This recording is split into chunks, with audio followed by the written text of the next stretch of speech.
ಒಬ್ರು ಏನಾದ್ರು ಬಂದು ಡೊನೇಟ್ ಮಾಡಿದ್ರೆ 3 ಜೀವ ಕಾಪಾಡ್ಬೋದು. ಒಬ್ಬರಿಂದ ನಮ್ಗೆ 3 ಜನಕ್ಕೆ ಹೆಲ್ಪ್ ಆಗುತ್ತೆ. ಸೊ ನಮ್ಮಲ್ಲಿರುವಂತದ್ದು 6 ತರ ಕಾಂಪೋನೆಂಟ್ ಇರುತ್ತೆ. 6 ತರ ಕಾಂಪೋನೆಂಟ್ ನಿಮಗೆ ಅಂದ್ರೆ ನಾವು ಕೆಲವೊಬ್ರು ಗೊತ್ತಿರುತ್ತೆ, ನಾವು ಬರೀ ಬ್ಲಡ್ ಅಷ್ಟೇ ನೋಡಿರ್ತೀವಿ. ನಾವು ಅದರಲ್ಲಿರುವಂತಹ ಪ್ಲಾಸ್ಮಾ, ಪ್ಲೇಟ್ಲೆಟ್ಸ್, ಮತ್ತೆ ಕೆಂಪು ರಕ್ತ ಕಣ, ಬಿಳಿ ರಕ್ತ ಕಣ,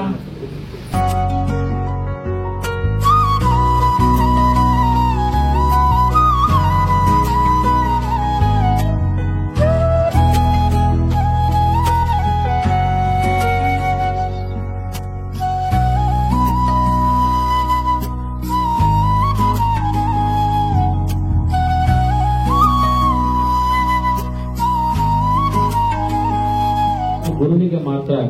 ಗುರು ಮುನಿದ್ರೆ ಯಾವ ದೈವವೂ ನಿಮ್ಮನ್ನ ಕಾಯೋದಿಲ್ಲ ಅಂತ. ಹಾಗಾಗಿ ಯಾವತ್ತೂ ಕೂಡ ಗುರುಗಳಿಗೆ ಶರಣಾಗತಿಯ ಭಾವನ ಮಾಡಬೇಕು.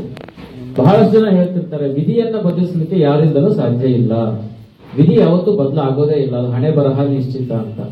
ವಿಧಿಯನ್ನೂ ಬದಲಿಸುವ ಶಕ್ತಿ ಇರುವುದು ಗುರುವಿಗೆ ಮಾತ್ರ.